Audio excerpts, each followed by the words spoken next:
Pusaka budaya. Kali ini, mari kita bahas tentang nasihat yang termasuk kelompok amit-amit. Kelompok amit-amit adalah kelompok nasihat yang benar-benar jangan sampai dilakukan. Amit-amit dalam bahasa Jawa artinya jangan sampai. Nasihat yang pertama, jangan terobsesi dengan kedudukan, harta, dan kesenangan dunia, sehingga tolak ukurnya adalah kedudukan, harta, kepuasan di dunia. Tujuan hidupnya hanya untuk mendapatkan jabatan, kekayaan, dan kesenangan. Padahal itu hanyalah alat. Sedangkan jabatan itu fungsinya kalau menurut saya hanya untuk memerangi atau untuk melawan hal-hal yang buruk. Sedangkan kekayaan, alat atau modal untuk mengajak berbuat baik.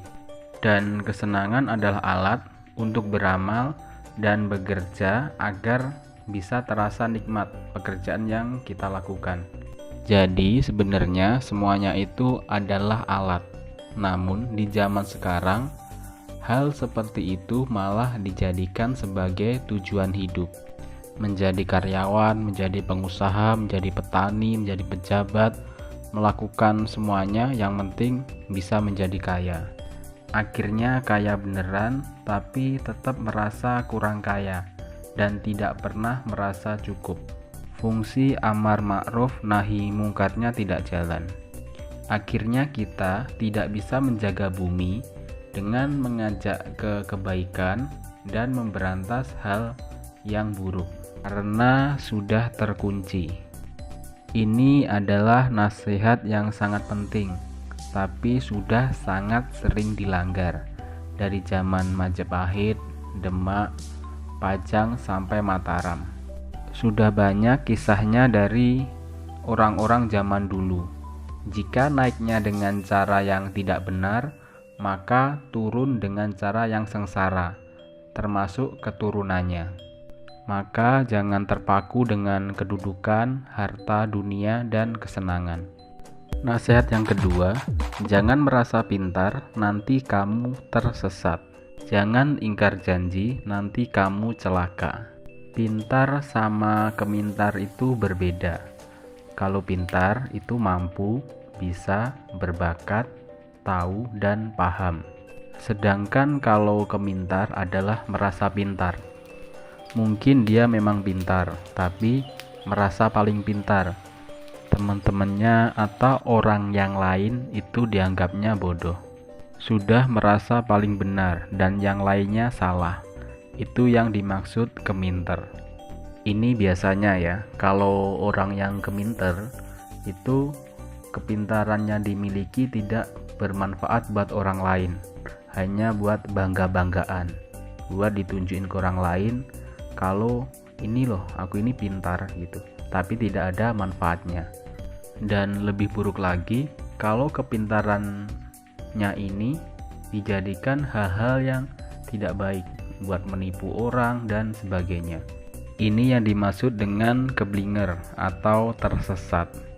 Satu paket dengan nasihat untuk tidak sok pintar agar tidak tersesat, yaitu jangan ingkar agar tidak celaka. Ini mungkin sering kejadian di tempat kita, di negara kita saat orang-orang mau nyalon, entah jadi lurah, bupati, bahkan sampai presiden. Ketika masih belum mempunyai jabatan, mereka janji yang macam-macam. Janji akan melakukan ini dan itu. Tapi setelah jadi, setelah beneran mendapatkan jabatan yang mereka inginkan, mereka lupa dengan janji-janjinya.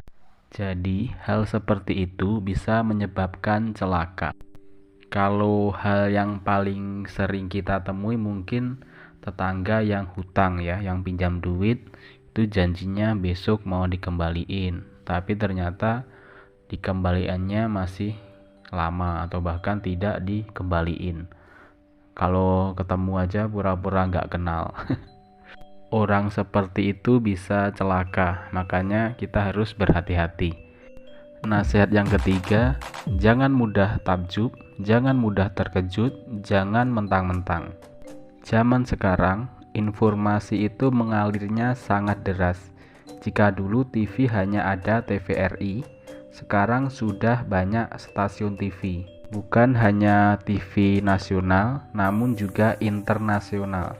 Jika zaman dulu berita yang kita baca, yang kita lihat, itu sudah disaring oleh jurnalis yang dapat dipercaya, tapi sekarang siapa saja bisa membuat berita melalui status WhatsApp, melalui YouTube, melalui Instagram, melalui Facebook, melalui Twitter, melalui TikTok, dan lain-lain. Semua orang sudah bisa bikin postingan tulisan, foto, dan video. Bagi kita, anak-anak atau orang-orang yang sudah sering menggunakan internet, jauh lebih mudah untuk menyaring mana informasi yang benar dan diperlukan. Tapi bagi orang yang jarang menggunakan internet, ini biasanya orang tua, ini bisa menjadi masalah. Kalau dulu berita itu pasti benarnya dan pasti dapat dipercaya karena biasanya disebarkan melalui surat kabar. Kalau sekarang berita bisa di copy paste. Saat berita sedemikian mudah disebarkan, orang-orang yang baru kenal internet itu mudah kagum dan takjub. Semua berita yang ditemui dianggap benar. Akhirnya disebarkan lagi tanpa henti. Begitu terus gak ada habisnya. Akhirnya menjadi pesan berantai. Jadi ini terkait erat dengan pembahasan sebelumnya, di mana orang-orang pintar yang tersesat, mereka yang membuat beritanya. Berita hoak, dan akhirnya orang-orang yang mudah takjub, mudah kagum itu yang menerimanya. Dan lebih parahnya, selain mereka menerima, mereka juga menyebarkan. Kalau anak muda itu cenderung lebih sering terpengaruh oleh tren. Lihat temennya piknik, ikut-ikutan pengen piknik, padahal kebutuhannya bukan piknik. Lagi musim joget, ikutan joget-joget. Yang dulu ulang tahun hanya cukup berdoa di rumah, sekarang harus dirayakan biar seperti teman-temannya. Hal seperti itu tidak salah, tetapi mudah kagum, mudah kaget, itu tidak dibenarkan. Itu yang diajarkan oleh orang tua di zaman dulu. Nasihat yang keempat, jangan adigang, adigung, adiguno. Adigang itu artinya membanggakan kekuatan. Adigung itu terlalu membanggakan kekuasaan, dan adiguna itu membanggakan kepintarannya. Pintar, kuat, dan perkasa itu sebenarnya lebih baik daripada bodoh, lemah, dan tidak berdaya. Melalui kecerdikan, kekuatan, dan kekuasaan, kita memang lebih mudah mendorong orang untuk berbuat baik, dan lebih mudah untuk mencegah orang berbuat jahat. Tapi kalau sudah pintar, kuat, dan berkuasa, tetap saja kita tidak boleh sombong, angkuh, dan sok. Boleh pintar tapi tidak boleh kemintar. Boleh kuat tapi tidak boleh semena-mena. Boleh berkuasa tapi tidak boleh sombong. Contohnya, boleh menjadi mahasiswa tapi jangan meremehkan lulusan SMA. Boleh menjadi karyawan tapi tidak boleh meremehkan temannya yang menjadi kuli. Silahkan jadi pengusaha, namun jangan meremehkan karyawan. Boleh jadi ustadz, tapi tidak boleh menganggap semua orang yang belum sadar itu bakalan menjadi jelek terus. Silahkan menjadi pejabat publik, namun tetap sadar bahwa kamu hanyalah wakil rakyat.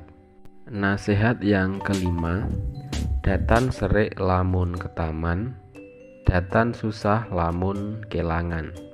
Ini nasihat dari orang tua zaman dulu yang saya taruh paling terakhir, dan semoga kalian yang menonton video ini sampai akhir bisa mendapat manfaat. Datan serik lamun ketaman itu artinya jangan mudah sakit hati saat menghadapi masalah. Dan datan susah lamun kelangan artinya jangan terlalu bersedih saat kehilangan. Petuah ini kalau dilanggar akan menimbulkan stres dan depresi. Semua yang kita miliki ini sebenarnya hanya titipan sementara. Kecerdasan, harta, kekuatan, dan kekuasaan itu bukan dari hasil usaha kita, tapi karena kita dititipi. Banyak orang bekerja keras banting tulang, tetapi jika belum dipercaya oleh Allah, ya tidak akan berhasil. Alhamdulillah, thanks God. You know, a lot of people underestimate one thing. When they become famous, when they become rich, when they become success, they all beginning to talk about, oh, you know, this is because of my mindset, this is because of I work hard, this is because my business mind is very smart, you know, I'm very strong guy, I can handle anything in the world, you know. That's why I become like very successful, you know, for example. They all talk about this. But what about other millions and millions people around the world who work so hard, but they don't have this position, what I have? It's when this is test from Allah. This is test from God. He give you this. He wanna test you, how you gonna handle this. And don't make this mistake, guys. Everything come from God, you know. Thank you. Maka setelah berhasil kemudian ada yang hilang, ya tidak usah terlalu disesali. Yang sedikit tidak apa-apa, kan masih ada yang lainnya. Siapa tahu keikhlasan ini malah bisa menjadi bekal kita di akhirat nanti. Hilang semua juga tidak apa-apa, yang penting masih diberikan kesehatan dan otak yang cemerlang. Jika tubuhnya sehat dan otaknya masih sehat, Anda masih bisa untuk mencoba lagi. Jika kita bersikap pasrah seperti ini, biasanya malah rezeki kita bertambah. Saya bicara seperti ini karena sudah pernah melewatinya. Dan apa yang menjadi nasihat orang Jawa zaman dulu ternyata bisa menjadi obat yang mujarab jika kita paham dan mampu untuk melakukannya. Semoga setelah kita melihat video ini dari awal sampai akhir, kita bisa hidup lebih enak, lebih tenang, dan semoga nanti saat kita meninggal dalam keadaan husnul khotimah. Terima kasih semuanya. Untuk dukungannya tolong di like, komen, dan subscribe. Wassalamualaikum warahmatullahi wabarakatuh.